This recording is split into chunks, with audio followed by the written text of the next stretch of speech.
सभी बहनों और सामने बैठी है मेरी सभी बहनों, सभी भाइयों, सभी को सलाम अलैकुम, जय महाराष्ट्र, नमस्कार, जय भीम। आपने ये शेर सुना होगा, खुददार मेरे शहर का फाकों से मर गया, राशन जो बट रहा था वो अफसर के घर गया। लड़ेंगे, मतलब हम खासदार की लढेंगे, कोई जीतेंगे ना। की सगळीकडे धर्माच्या नावावर, जातीच्या नावावर, धर्म के नाम पे, जाति के नाम पे, प्रांत के नाम पे सबको बांटा जा रहा है और सबका ध्रुवीकरण करने का काम क्या की राजनीतिक चंद पार्टियां कर रही है। आप उनको देखेंगे शिक्षा के बारे में भिवंडी की क्या पोजीशन है, कोई आके देखता ही नहीं। किसी ने कभी इंदिरा गांधी हॉस्पिटल देखा है, कभी जाके कोई स्कूल देखा है, लेकिन अपनी जिजाऊ गए अनेक साल से हर स्कूल में जाके नोटबुक पाते हैं, हर गली गली में क्लासेस लेते हैं। मेहंदी क्लासेस रहने दो, इंग्लिश स्पीकिंग क्लासेस रहने दो, बच्चों के क्लासेस रहने दो, अपने बच्चे पढ़ना चाहिए। भिवंडी में जिजाऊ संस्था का परिवर्तन मेळावे का आयोजन, सैकड़ों की संख्या में लोग हुए सहभागी। भिवंडी में जिजाऊ संस्था के बैनर तले परिवर्तन मेळावे का आयोजन किया गया था। इस कार्यक्रम में दक्कन मुस्लिम सेवा संघ और आरपीआई सेकुलर पार्टी भी शामिल हुई। इस परिवर्तन मेळावे को नीलेश सांबरे की लोकसभा चुनाव की शुरुआत के तौर पर भी देखा जा रहा है।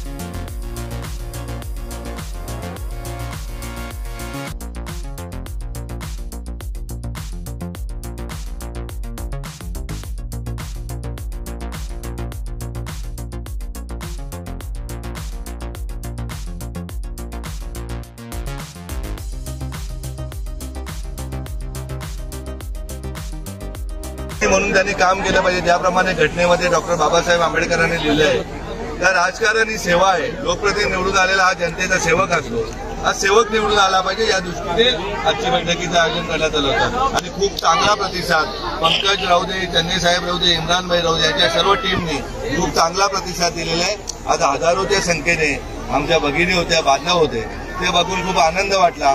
का भिवंडीमध्ये मी नेहमी सांगायचो की भिवंडी माझी शहर आहे, की मी इथे राहिलेलो आहे। आज मला आनंद वाटला की मी इथला एक भूमिपुत्र असल्याने माझ्यासाठी एवढे बहिणी आणि सर्व भाऊ आले। विशेष म्हणजे आपण जर बघितलं तर अनेक कामं जिजाऊ संस्थेच्या वतीने केली गेली, परंतु माझ्यापेक्षा मोठा उमेदवार नाही असं तुम्ही भाषणामध्ये म्हणता। नक्कीच जिजाऊ संस्था गेल्या 15 वर्षापासून जे काम करते, आज लाखो लोकांना, किमान कमीत कमी 30 लाख लोकांना आरोग्याच्या सुविधा जिजाऊने दिलेल्या आहेत। विदाऊट कुठल्याही हेतूने माझा समाज हा माझा आहे, माझ्या घरचा परिवार आहे ते समजून सेवा दिलेली आहे। किमान दरवर्षी 25 लाख वह्या वाटताना 6 ते 7 लाख विद्यार्थ्यांना दरवर्षी वह्या वाटप केल्या जातात। दरवर्षी 5 लाख झाडं वाटप केली जातात। गाव पाडा असा कुठला नाही की जिथे जिजाऊचा मेडिकल कॅम्प झालेला नाही, किंवा कुठला शाळा नाही की जिथे करिअर गायडन्सचा कार्यक्रम झालेला नाही। दरवर्षी किमान 500 शाळांना करिअर गायडन्सचे कार्यक्रम होतात। इतकं चांगलं काम करणारा, ज्याला आई वडील नसलेला पोरगाही आयपीएस झालेले, कालच्याच एमपीएससीच्या रिझल्टमध्ये 9 एमपीएससीचे इंटरव्ह्यूमध्ये पोरं आपली पास झालेली, ती पहिल्या 100 मध्ये आलेले आहेत। त्यामुळे त्यांनाही डेप्युटी कलेक्टर रँकच्या परीक्षेमध्ये असं काम करणारा मला दाखवा कोण नेता आहे। मल्टी स्पेशालिस्ट हॉस्पिटल जे अगदी ठाण्याच्या भिवंडी लोकसभा तर जाऊ द्यावं, ठाण्याच्या ज्युपिटरला हरवेल अशा प्रकारचं हॉस्पिटल आहे, तेही आमच्या समाजासाठी मोफत आहे। इथला गोरगरीब मुसलमान तिथे राहू दे, दलित बांधव राहू दे, आगरी बांधव राहू दे, सर्व आदिवासी राहू दे, सर्वांना उपचार तिथे मोफत होतात। मला तुम्ही सांगा, भिवंडीच्या आयजीएमला किती लोकप्रतिनिधी व्हिजिट केल्या अनेक वर्षामध्ये, तर माझ्यापेक्षा मोठा कोण असू शकतो लोकप्रतिनिधी? भिवंडी आता शेवटचा प्रश्न असा विचारतोय का या लोकसभा निवडणुकीमध्ये तुम्हाला टक्करचा उमेदवार कोण लागतो? टक्कर देणारा उमेदवारच नाही, जनता ज्याच्या बरोबर इतके। मी कुठल्याही पदावर नाही, मी नाही सरपंच, नाही आमदार, नाही खासदार, नाही मंत्री, तरी असताना जर इतकी पब्लिक येऊ शकते आणि ही दररोजची आहे।